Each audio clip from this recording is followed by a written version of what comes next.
Hey guys, what is going on? This is Wrestlelamia, back with another episode. Like any entertainment industry, professional wrestling isn't immune to recreational drugs amongst its performers, with some wrestlers even having admitted to their use. Join us now as Wrestlelamia looks at wrestlers who have admitted using drugs. For the purposes of this video, we're not talking about steroid use. Number 1. Bret Hart.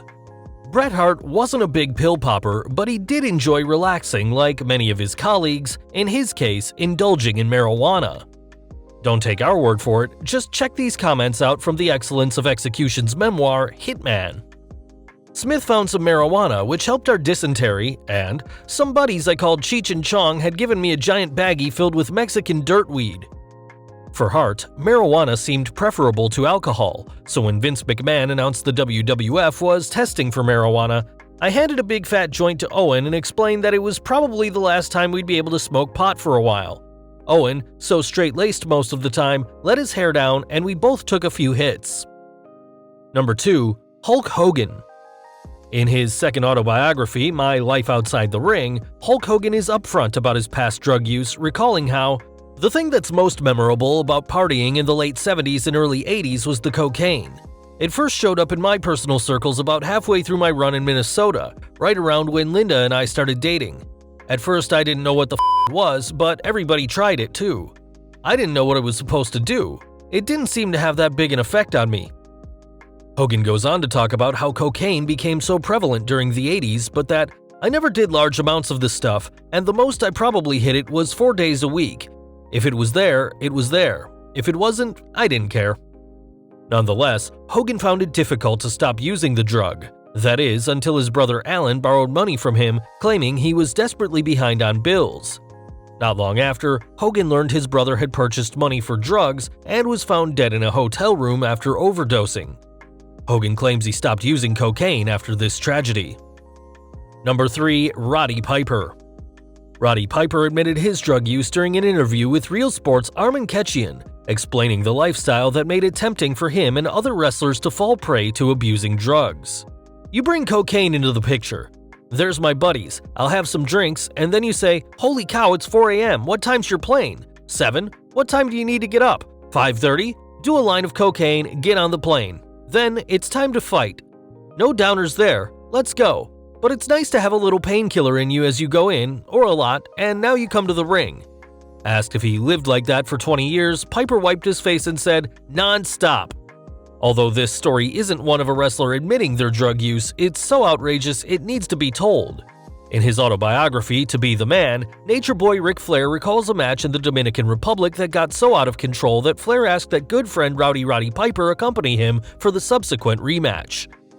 Piper came along, keeping Flair safe and helping him get home.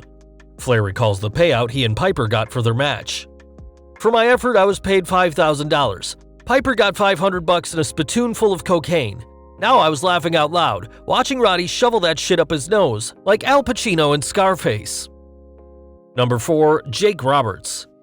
Jake Roberts wasn't just the poster boy for saying no to drugs, he was the poster boy for what drugs can do to an individual's life, including their career. Thankfully, Roberts seems to have gotten his personal demons under control, see our Behind the Titantron episode Snake Bitten for more details, but during an appearance on the Joe Rogan podcast, Jake explained how dangerous his drug use was. I'm lucky I didn't get into heroin, Roberts explained. I probably wouldn't have beaten that one. Yeah, I would because this is what I'm meant to be doing. But to go through 25 or 30 years of doing cocaine, I thank Vince McMahon for affording me my addiction because without it, I would be in prison somewhere. I would have killed somebody for my drug. No, without a doubt, I would have knifed him or whatever, man. That guy's got an 8-ball of cocaine. Watch this, pretends to stab. Done. Life meant nothing to me, man. Roberts' lifelong battle with personal demons has been the subject of documentaries such as Pick Your Poison and The Resurrection of Jake the Snake. Number 5. Sunny. Like Jake the Snake Roberts, Tammy Sytch is lucky to be alive given the substance abuse she's inflicted upon herself, and hopefully she will find sobriety as Roberts has. Sytch discussed her drug use in her book, A Star Shattered. Prescription pills were commonplace in the locker room, for all the boys and myself as well. I can't remember exactly when I took my first pill, but it was shortly after I took my first drink with Shawn. And I honestly can't remember who gave me my first pill, either Shawn or Davey Boy Smith, but I do remember that the first pill was a Soma. Sitch goes on to recount how she would travel to Mexico to bring back prescription drugs for herself and her fellow wrestlers, bringing back outrageous quantities of drugs.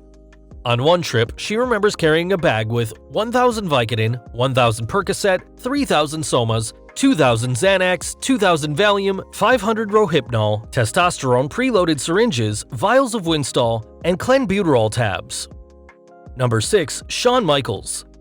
While Shawn Michaels enjoyed incredible success in the ring, his life outside the life eventually broke down, as personal demons threatened to destroy him. In his second autobiography, Wrestling for My Life, the Heartbreak Kid reflects on why he began abusing drugs and alcohol. I had drunk a lot, done drugs, and popped pills for 2 reasons: because of boredom and because I was empty and lonely. Things worsened until Michaels realized my life had spiraled out of control, drinking too much, chasing women, doing drugs, popping pills, that I did not like who I really was. A winner in the business, I had become a loser in life. Michaels turned to God for help, overcoming his addictions and moving on with his life. Number 7. Marty Jannetty. Regrettably, Shawn Michaels' Rockers tag team partner Marty Jannetty still seems to be battling personal demons. Michaels and Jannetty's partying ways were well known during their early career as the Rockers, allegedly leading to their dismissal from the WWF during their first campaign there. Sadly, Jannetty still battles substance abuse, as revealed in a social media post in June 2019. Y'all know I play on here a lot, but about to be real right now. I've been partying way too much lately, possibly every day since WrestleMania, however long ago that was, 30 to 40 days, I don't even know, but I need to stop, Jannetty wrote. But it's just hard. My personality doesn't allow me to be bored, and for me, going from 350 days a year on the road, over 100 beautiful ladies per year for many years, to living in backwoods Alabama right now, and only doing shows on weekends, what the hell else am I gonna do during the week? Drink, smoke a little plant, and possibly throw a little powder up. Then have sex with all the neighbor girls. Number 8. The Iron Sheik. The Iron Sheik's battles with drug addiction are well known, including the documentary The Sheik. The Iron Sheik's drug use became public knowledge when he and kayfabe nemesis Hacksaw Jim Duggan were arrested in 1987 when New Jersey State Police pulled their car over, discovering cocaine on the Sheik. Duggan was driving under the influence of marijuana. Both wrestlers were fired after this shocking breach of kayfabe. Despite costing the Iron Sheik a small fortune in missed matches, the drug use continued. In a 2014 interview, the former WWF champion explained why drug use was so common during his career. Life on the road not easy. You live in the cold arena, hotel, airport, day after day, you get tired, lonely very quick. The drug take away all the pain from the match, help you go to sleep, and this way I understand how it take you there. It not easy to be in this business, Bubba. Things have turned around and the Iron Sheik is proud to be clean. I come clean, my greatest championship. I have family and my agents, they tell me if I don't get clean up, I'm going to die. I see what happened to all my brothers in the wrestling.